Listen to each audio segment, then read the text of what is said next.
I welcome you all to today's session, wherein we'll be discussing a question in the series of videos that we have been uploading. This will be the fourth one. Now here we have a question from simple interest, compound interest, which is slightly of higher difficulty level as compared to your regular questions that you get to see, and thus this will provide you with a good practice for your competitive exams.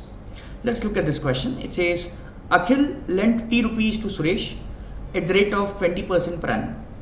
So there is one person who is Akhil. There is one more person, Suresh. So Akhil lent some amount to Suresh, right? It is P rupees at 20% per annum. Okay. So that means, can I say the interest that Akhil is supposed to get from Suresh will be 20% of P, which is 0.2p. So this is the interest that Suresh is supposed to pay Akhil, right, at the end of each year. I'm assuming it to be simple interest for now, right? Or you can simply say 1 year. For if it's 1 year period, Akhil should get 0.2p rupees from Suresh. Now what is Suresh doing? Suresh added q rupees to the sum that was borrowed. So that means now the sum will become p plus q, and lent the total sum to Naveen. Now there is a third individual that we have, Naveen, at the rate of 25% per annum.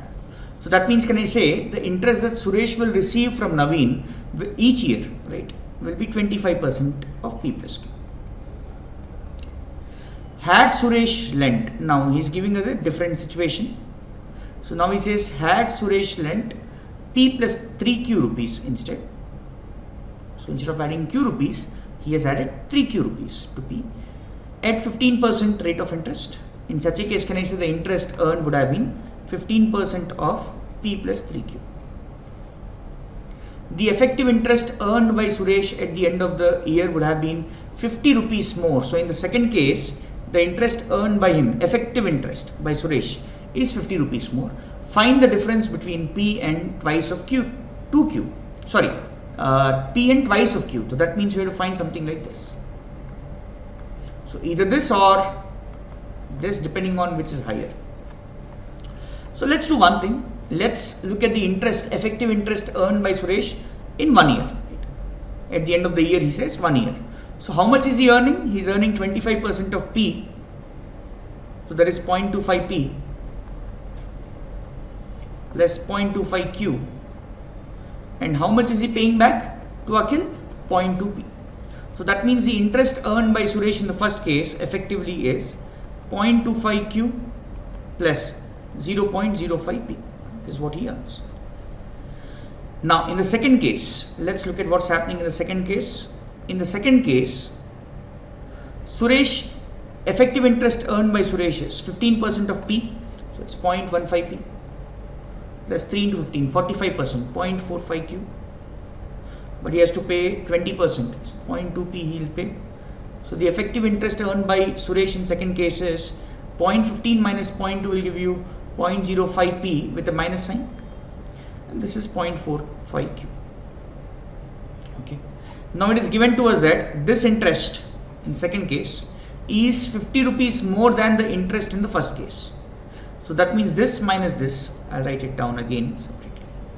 0.45q minus 0.05p minus 0.25q plus 0.05p.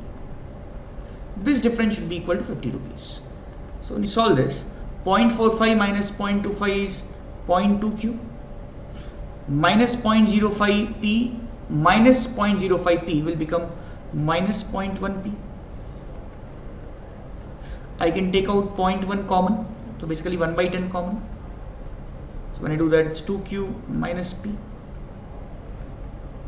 and hence can I say the value of 2q minus p, that is what was being asked. I said it's either this or this. Now here it seems 2q is bigger than p, so we'll take 2q minus p, will be equal to 50 into 10, which is 500.